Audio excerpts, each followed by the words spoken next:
ఈ బిజినెస్ ఏదైనా మీ ఊర్లో ప్రమోషన్ చేయాలంటే అది సుమన్ టీవీతోనే సాధ్యం. ఇప్పుడే సంప్రదించండి.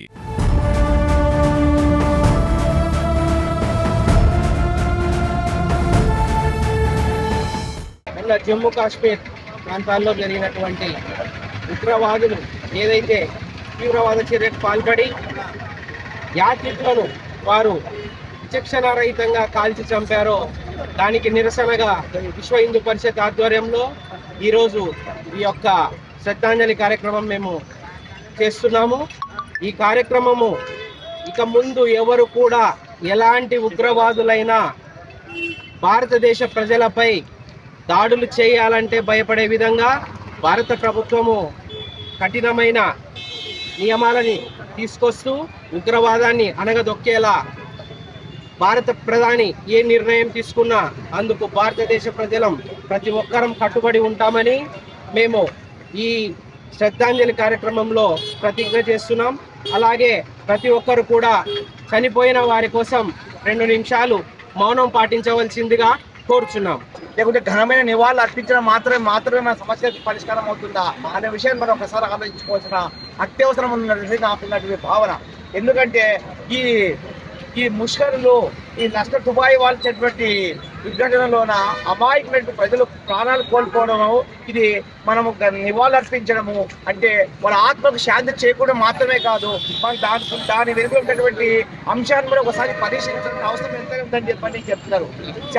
ఇదొక్క సంఘటన మాత్రమే కాదు, చూసినట్లయితే మొత్తం హైదరాబాద్ సంఘటన కావచ్చు, హైదరాబాద్ పేలుళ్ళు, బాంబే పేలుళ్ళు, ఢిల్లీ పేలుళ్ళు, ఇవన్నీ సంఘటనలు ఈ ఒక్క సంఘటన మాత్రమే మనం ఉపేక్షించాల్సిన అవసరం లేదు. కాబట్టి చరిత్ర కారణం మొత్తం కూడా ఈ విధంగా దుశ్చర్యలను మనం ఖండిస్తూ చూసుకుంటూ పోయినట్లయితే ఇది భవిష్యత్తు తరాలకు చాలా ఇబ్బందికరంగా మారుతుంది.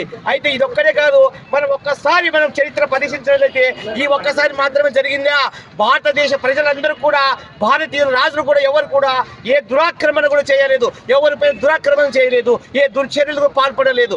చరిత్ర కాలం అంతా కూడా చూసినట్లయితే అందరూ కూడా ఎప్పుడు దుశ్చర్యలకు దురాక్రమణకు పాల్పడుతూ మన దేశ ప్రజలని అన్యాయం చేసినటువంటి సంఘటన చరిత్ర అంతా కూడా చెప్పబడుతున్నటువంటి సత్యాన్ని మనం ఒకసారి పరిశీలించిన అవసరం ఎంతైనా ఉంది. కాబట్టి ఇటువంటి సంఘటనలు జరగకూడదంటే మనమంతా కూడా ప్రభుత్వాలకు ఇచ్చేసేటువంటి మద్దతు, ప్రభుత్వం చేసేటువంటి పనికి మనం మద్దతు పలకాల్సిన అవసరం ఎంతైనా ఉంది. లష్కర్ చూసి కేవలం హిందువుల్ని మాత్రమే హతమార్చడము ఇది చాలా దుర్మార్గమైన చర్య. పాకిస్తాన్ ఈ విషయంగా ఖచ్చితంగా మూల్యం చెల్లించుకుంటుంది. భవిష్యత్తులో భారతదేశ పౌరులు ప్రతి ఒక్కరిలో నరేంద్ర మోడీ ఉన్నాడు, ప్రతి ఒక్కరిలో అమిత్ షా ఉన్నాడు. ఇది భారతదేశ శక్తి. ఈ శక్తిని చూస్తారు, కొద్ది రోజుల్లో చూస్తారు. ఇది మంచిది కాదు, పద్ధతి మార్చుకోవాలి. పాకిస్తాన్ యొక్క ఉగ్రవాదులు ఆ ఉగ్రవాదులకు శిక్షణ ఇస్తున్న 42 కేంద్రాలలో ట్రైనింగ్ తీసుకుంటున్న అమాయకమైన పిల్లలకి డబ్బులిచ్చి వాళ్ళని చక్కగా సాంఘిక విద్య లేకోకుండా మత విద్య నేర్పిస్తూ 115 నుంచి 120 మంది ఉగ్రవాదుల్ని ఈరోజు ట్రైనింగ్ ఇస్తున్నారు. పాకిస్తాన్లో ఉగ్రవాదులు చాటుమాటున వాళ్ళు అమాయకమైన పిల్లలు ఆ డబ్బులకు లొంగిపోయి భారతదేశంలో ఉన్న పచ్చని చిన్నారులను, కొత్తగా పెళ్లి చేసుకున్న దంపతులను వాళ్ళు బలి తీసుకోవడము చాలా కిరాతకమైనది. ఇది వాళ్ళు గ్రహించాలి, ఏ దేశ పౌరుడైనా గ్రహించాలి. మనం ఇక్కడ అది పక్కన ఉన్న దేశము, మీకు మాకు చాలా ఒప్పందాలు ఉన్నాయి. మీరు ఒకటి ఉల్లంఘించడం అనేది ముఖ్యం కాదు.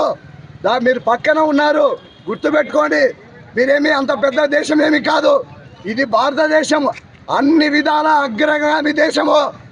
టెక్నాలజికల్గా, సైనిక పరంగా దేనికైనా సిద్ధంగా ఉన్న భారతదేశము.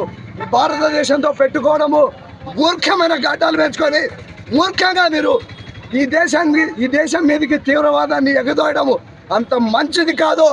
ఈ ముఖంగా మేము మిమ్మల్ని హెచ్చరిస్తున్నాము. ఉగ్రవాద చర్యల్ని మీరు విడనాడండి.